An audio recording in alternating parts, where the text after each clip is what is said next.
Dans cette présentation, nous allons voir comment tirer un échantillon aléatoire de 10 étudiants parmi une liste qui comprend 136 étudiants. Chaque ligne de ce fichier Excel est constituée ou représente un étudiant pour lequel nous disposons d'un identifiant unique, le NOMA, le numéro de matricule, et qui permettra ensuite de contacter les étudiants sélectionnés.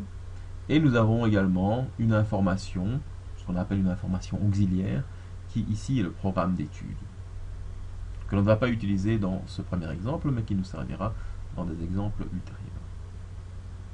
Comment sélectionner 10 étudiants de manière aléatoire parmi les 136 étudiants que nous avons dans ce fichier?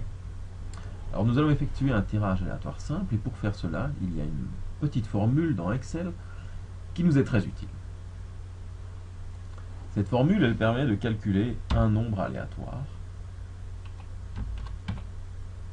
Formule aléa, ouvrez parenthèse, fermez la parenthèse. Un nombre aléatoire entre 0 et 1. Je peux copier cette formule pour l'ensemble des individus qui se trouvent dans la base de sondage, donc dans cette liste qui reprend tous les étudiants concernés, et chaque étudiant a donc un nombre aléatoire entre 0 et 1 qui lui est attribué. Je vais nommer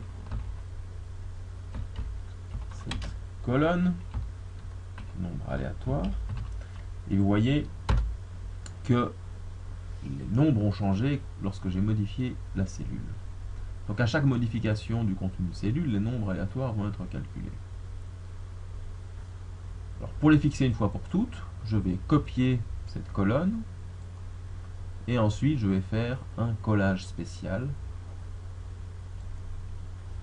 en collant la valeur. La valeur va remplacer la formule et les valeurs vont donc être fixées une fois pour toutes. Je peux ensuite trier les individus avec la fonction données trier en utilisant le nombre aléatoire pour les trier. Je vais les trier par ordre croissant. J'aurais pu le faire par ordre décroissant, peu importe.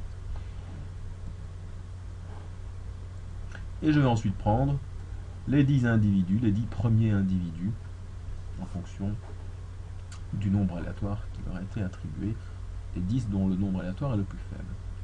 De cette manière, j'ai un échantillon aléatoire simple